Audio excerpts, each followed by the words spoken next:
All right, folks, this is the Urban Louisville Chess Club podcast. You can get our podcast really on anywhere podcasts can be obtained, Spotify, and of course Spreaker.com. And if you wanted to learn about our other activities, you can go to the website kychessambassadors.com. We have with us today a brother who is the founder director of the Grange Chess Club, Brother Matt. We've had the good fortune, we being the Urban Louisville Chess Club, of going to several of his tournaments, and we've always enjoyed each one. And he recently was in Louisville, and he directed a tournament for us, and it was really nice.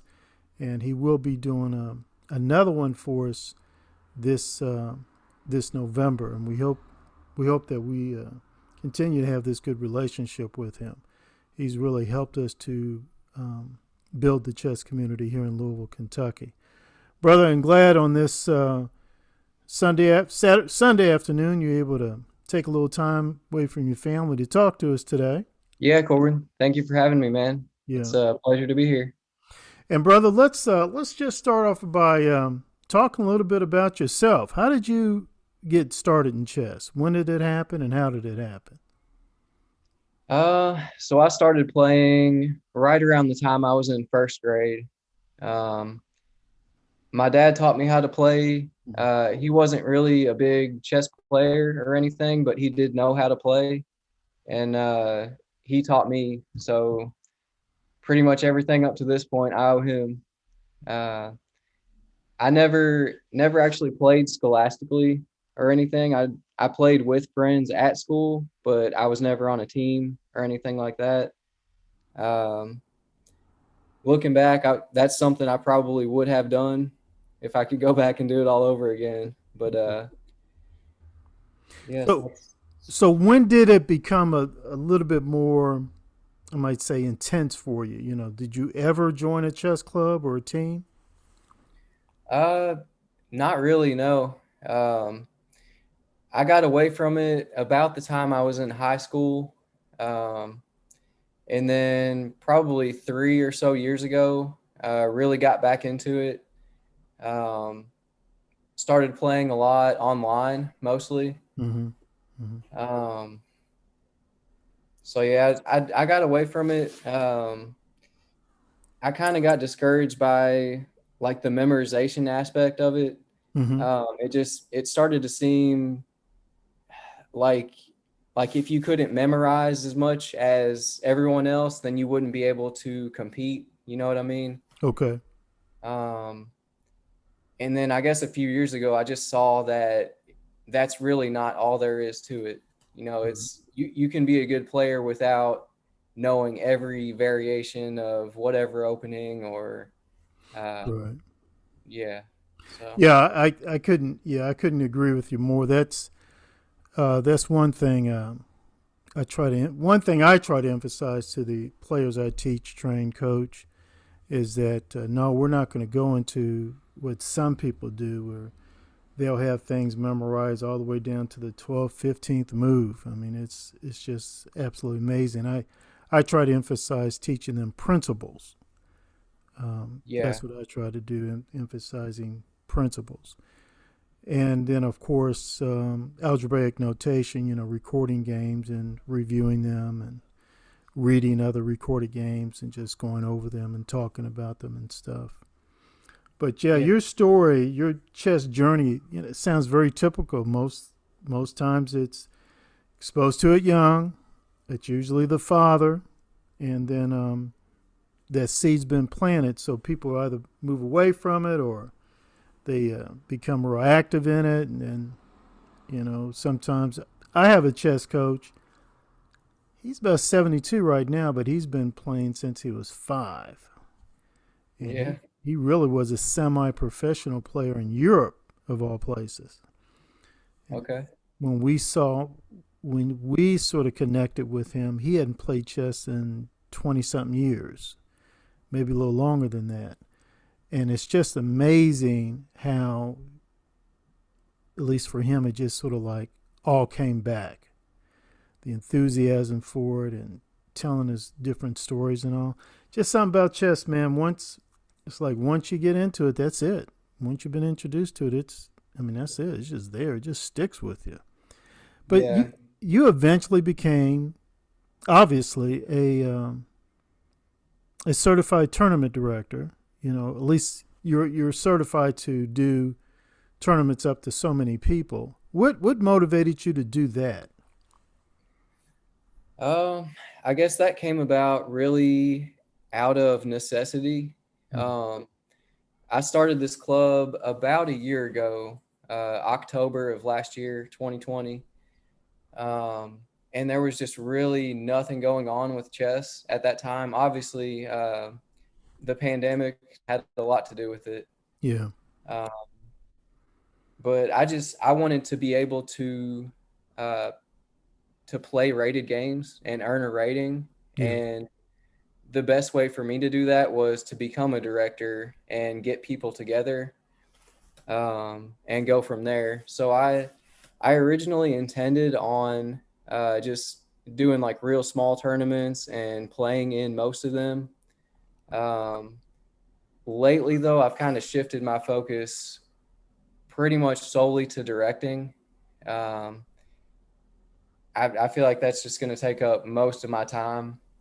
Um, I still love playing, but directing is that's my big focus right now. Yeah.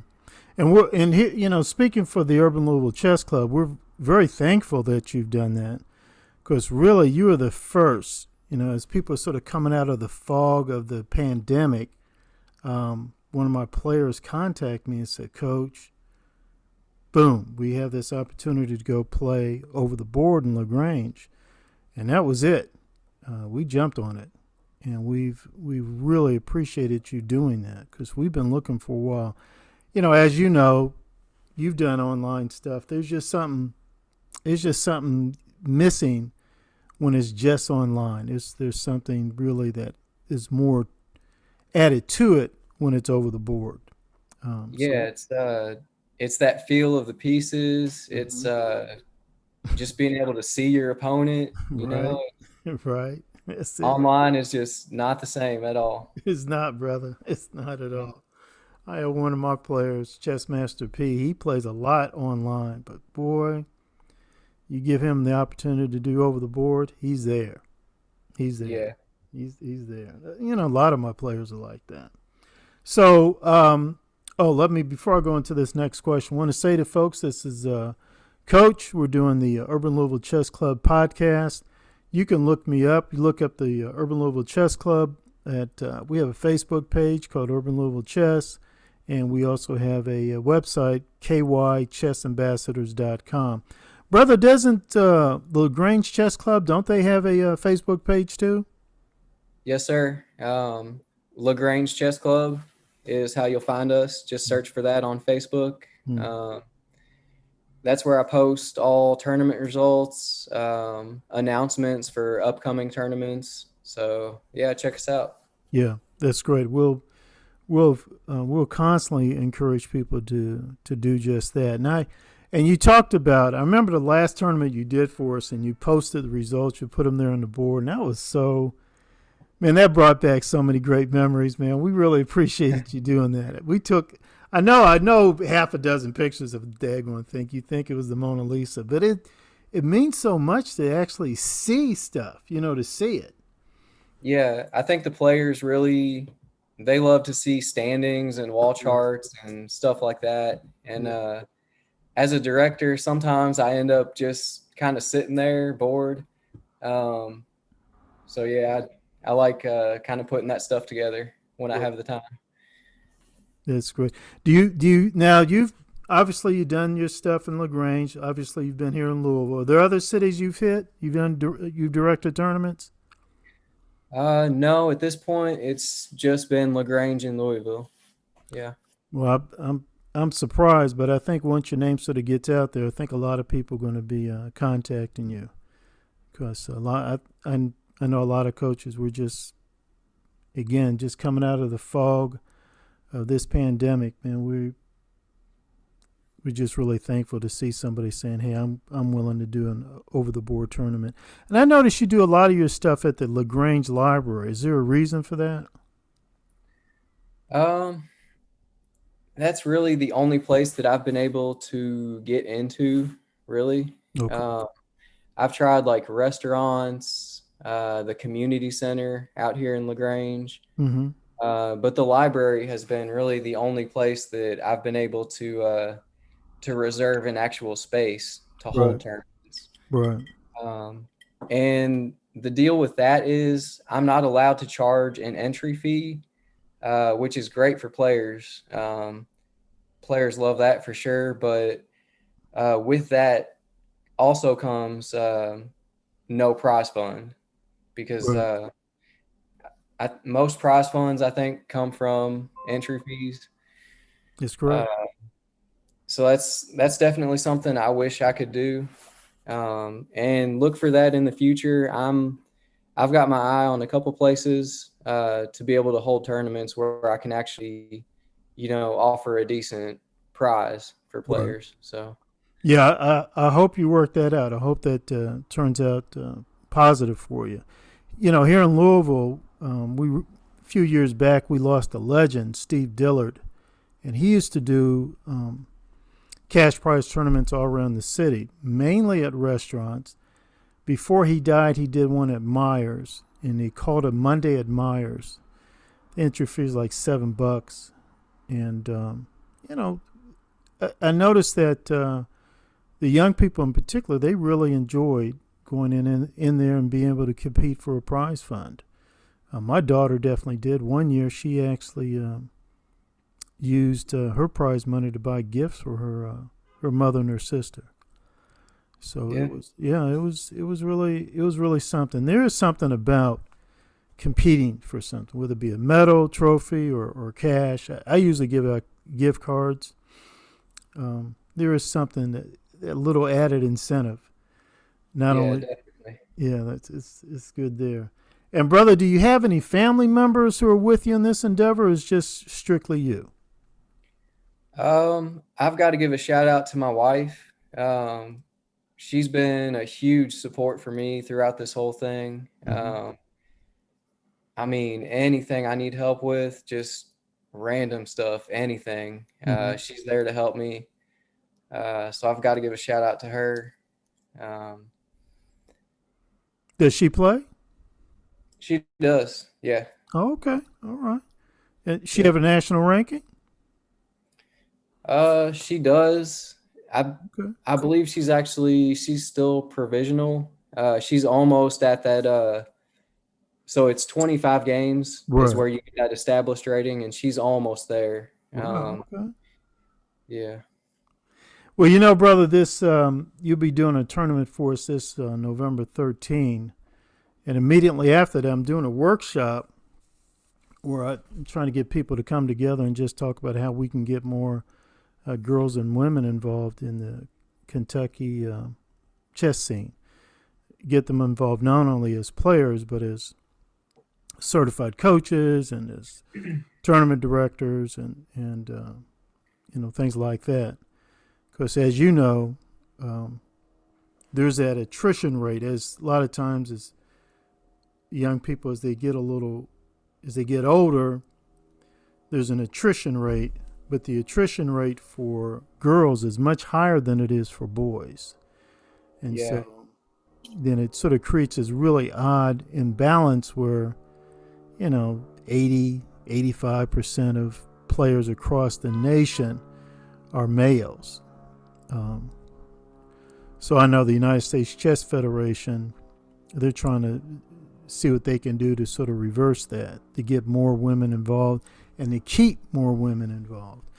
Jennifer Shahada has been a real real leader on that question, and we're trying to do our part in addressing that question too in Louisville. And after the November 13th tournament, I'm trying to get people to come together and talk about specific practical things we can do to get more ladies involved and to keep them involved. Brother, do you have any major projects in mind? I noticed you said you eventually do want to do cash prize tournaments, you having any goals in mind? Any other goals in mind for Lagrange? Um, I guess the main thing right now is just increasing the number of players that come out to play. Yeah. Uh, I think we're averaging somewhere around like 15 to 20 players at tournaments. Mm-hmm. About a month ago, we had something like 42 or 43. Wow. Uh, so I'd really like to see, 40 or so.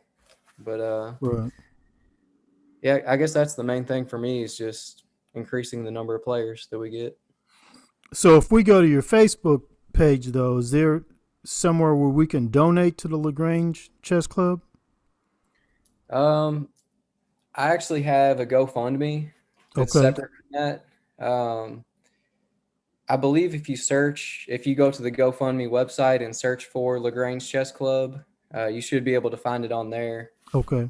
Um, so yeah, any donations from there go to sets, clocks, affiliate fees, tournament director fees. Yes. Because right now, all that's out of my pocket right now. Yeah. And I've been able to survive on donations this far.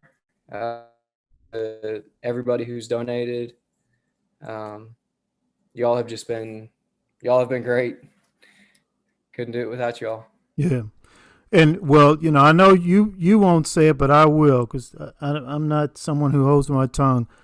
Folks, if you're listening to this, you know how important chess can be, how fun it can be, how valuable it can be. Don't go to that page. Go like he said. Follow the instructions. Go to GoFundMe page, and then put in there Lagrange Chess Club and donate more money. Because he can't do this by himself. He can't do this by himself. He has a family. So we need to make some contributions, some financial contributions, so he can get what he needs to keep this thing stable and to keep it growing. He needs that money for sets. He needs the money for clocks, all sorts of expenses. So please go there and make that donation. $5, $10, $50, $100. It's all important and it's all needed. Brother, I want to thank you for coming on, man. And I'm looking forward to seeing you real soon. It's about a week from now, I guess we'll be together. Yeah, man. Thank you for having me on. It's been great. Looking forward to the future with you guys. All right, brother. See you then.